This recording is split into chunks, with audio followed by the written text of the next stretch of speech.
Assalamualaikum warahmatullahi wabarakatuh. Alhamdulillahirabbil alamin wa bihi nasta'in ala umuri dunya waddin wassalatu wassalamu ala asyrofil anbiya'i wal mursalin wa ala alihi ajmain. Assalatu wassalamu alaikum sayyidi ya Rasulullah uzbiyadi wallati latadikni. Alhamdulillah la nikmatil Islam wal iman wa kafa bima miniman. Rabbi sholli sadri wa yassir li amri wal 'uqdatam min lisani yafqahu qawli. Kemarin saya diundang sahabat ya, ngobrol-ngobrol. Sahabat ini teman masa kecil saya, teman-teman saya lah gitu, sahabat saya, dan sebelumnya itu orang biasa gitu. Jadi dan alhamdulillah karena saya dari dulu tidak suka saya lebih pemberi gitu, daripada menerima gitu. Nah, sahabat saya dengan bangganya ingin menunjukkan bahwa dia sekarang jadi orang kaya, orang tajir melintir dengan kekayaan yang luar biasa gitu. Di saat COVID Corona dia punya uang banyak dalam bentuk cash lagi, dan dia menggunakan dengan bangganya ingin menunjukkan ke saya, inilah saya gitu. Saya diajak ke propertinya yang luar biasa wah gitu. Jadi dia baru beli lah banyak lah gitu. Jadi kebetulan sebelum corona ini dia termasuk orang yang beruntung. Jadi salah satu properti yang hektaran itu laku, dia punya uang cash budget, dan dia sekarang ini hampir seumur saya, lebih di bawah saya dikit gitu. Jadi sekitar di bawah 50 lah gitu. Dan dia karena kelebihan saya orangnya dablek kan, dia nanya ke saya, Bang Ridwan, dia abang aja ya, saya ini punya uang ini. Dia dengan bangganya diceritakan bahwa sekarang ini saya tidak bekerja lagi. Jadi saya tidak bekerja lagi, saya menikmati masa hidup saya yang bahagia. Apa itu? Uang saya depositoin, dapat deposito dari sini, diikutin trading, terus dia menggunakan berbagai keahlian, ikutin obligasi segala macam-macam, ikutin surat utang negara, dia cerita banyak lebar dengan bahagianya. Dan ya namanya kan, kalau saya kan nyampaikan ayat cuek-cuek aja ngomongnya ini. Menurut abang gimana? Buat Kang Ridwan gimana? Saya gini-gini, saya udah menikmati, saya tinggal ocang-ocang kaki segala macam-macam. Saya jawab akhirnya, mau pendapat ya udah, saya akan jawab. Saya bilang, yang Anda lakukan sekarang ini riba itu musuh Allah dan Rasul, dan riba itu dosanya lebih besar daripada zina dengan ibu kandung sendiri.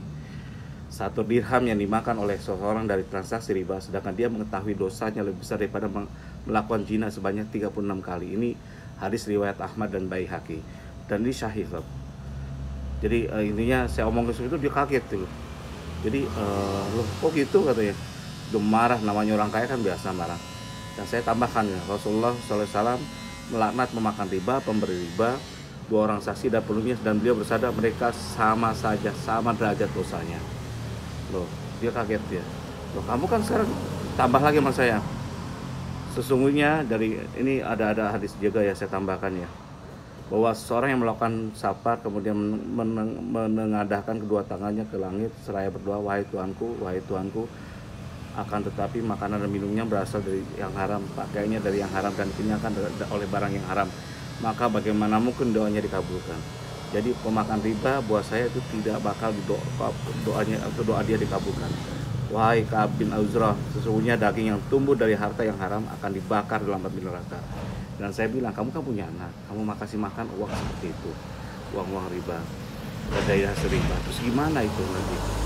Dia akan dibakar, kasihan anakmu, kamu udah tua gitu. Marah dia, tambah marah ke saya. Saya diceramahi macam-macam. Ya, namanya gini, kelebihan saya kan tidak pernah minta sama dia. Saya tidak pernah minta tolong ke dia, tidak minta duit. Malah saya ngasih kadang-kadang kalau dia susah, waktu dia susah dulu. Sehingga biar gimana pun kita harus sabar, sob. Namanya orang tajir, kalau marah itu emang kebangetan kadang-kadang. Panas kuping. Tapi saya istighfar aja, karena saya memahami dia. Saya pernah dalam posisi dia gitu. Jadi kalau saya pernah dalam posisi dia. Dulu saya pernah dinasihatin sama seorang ustaz muda. Bayangkan, biasanya kalau kita pengusaha ya, tanggal 28, 29 kan pas pusing-pusingnya gitu. Tiba-tiba dia nge-share yang luar biasa gitu tentang riba ini. Marah saya blok jadinya dia. Ini kamu dasar ustaz, Pak, teman saya sendiri, ustaz apa? Tukang share gitu. Kesel saya. Tapi ternyata dia debat pun dia dengan santainya jadi jawabnya Sena Udel gitu. Namanya juga dia Sena Udel gitu. Nah, kalau saya kan satu ya, saya tidak pernah ya itu untungnya gitu. Kalau kita bukan dalam posisi apa ya, saya bukan anak buahnya dia gitu, teman saya ini. Meskipun setajir saya nggak peduli gitu. Saya bilang, kamu kan sahabat saya ngomong apa adanya. Kamu umur udah deket 50 tahun sekarang ini. Boya sekarang ini, jadi uang saya harus diapain gitu. Masa saya simpen di bawah kasur, kan uangnya banyak gitu. Saya pasti di bank, saya pasti cari bunga tertinggi. Saya gunanya apa gitu. Sekarang saya nggak mau kerja gitu. Nah, jadikan uang kamu bekerja. Terus gimana? Bangunlah restoran kayak apa kayak, sehingga ekonominya jalan gitu. Kalau sekarang kan susah, saya bangun pasti rugi segala macam-macam. Ya itulah tugasnya orang kaya, dia bilang. Kalau kamu kelebihan harta kamu berguna bagi orang. Cari orang yang mau kerja, kamu modali. Habis dong duit saya. Wah, kamu juga masih pakai bank segala macam-macam gini, transfer kamu ke mana pakai bank. Kamu juga ikut. Wah, saya dimarah-marahin. Kayak gini, astagfirullahaladzim. Saya namanya debat tuh rame sob. Karena di situ ada sopirnya dia, ada gimana, semua lengkap dulu. Ada sahabatnya dia. Sampai gak enak sendiri. Saya jawabnya dengan santai dan apa? Tidak ini ya. Menikmati makan dan yang saya bayar sendiri loh ya. Saya nggak dibayarin ya. Makan dengan yang saya bayar sendiri. Sorry loh ya, makanan ini gue bayar sendiri. Karena emang kalau saya untuk orang tertentu yang saya lihat gimana, saya nggak pernah gitu. Dan saya tidak pernah mau dibayarin uang sekarang ini untuk makan orang yang kerja di bank, nggak mau saya riba. Dan itu sudah bergeserkan, makanya orang teman saya yang sahabat bank, yang punya sahabat dari bank itu, saya nggak mau. Sorry, uang riba gue nggak mau masuk neraka gara-gara uang lo gitu. Gue dilaknat nanti gitu. Jadi itu seperti itu. Ngamuk teman saya seperti itu. Ini banyak yang kesel sama saya. Sekarang saya dijauhi sama teman, nggak apa-apa ya, dia marah dulu gitu. Padahal dulu teman saya banyak orang bank gitu. Banyak orang bank eksekutif lah di bank. Ada presiden, ada macam-macam, lengkap lagi loh, kepalanya semua. Tapi kalau makan saya siapin, sorry, kita bayar masing-masing. Lu bayar makanan lu, gue bayar makanan gua. Kalau saya biasa seperti itu. Nah ini juga terjadi. Dia marah-marah kan nggak bisa kan, dia ngomong apa, saya diam aja. Ya udah, saya kan cuma nyampaikan satu ayat, sampaikanlah di dakwah gitu. Walaupun hanya satu ayat. Dan saya kan bukan ustadz posisinya. Saya posisinya pengusaha, saya seorang kapten di SKDA Uber. Ya udah saya bilang, ya itu yang terjadi, saya bilang. Kamu mau terima suku, saya sebagai sahabat kamu, saya menasihatkan kamu tuh memberikan sesuatu yang memang di Al-Quran ancaman riba luar biasa. Riba itu kata saya kalau masih makan babi itu masih ada pengecualian. Ketika kita nggak dapat makanan di hutan, nggak bisa makan apa-apa, ada babi boleh gitu, masih halal dihalalkan gitu. Ketika tidak dapat, kalau riba nggak bisa. Riba itu nggak ada waktu, nggak kenal waktu, nggak kenal tempat gitu.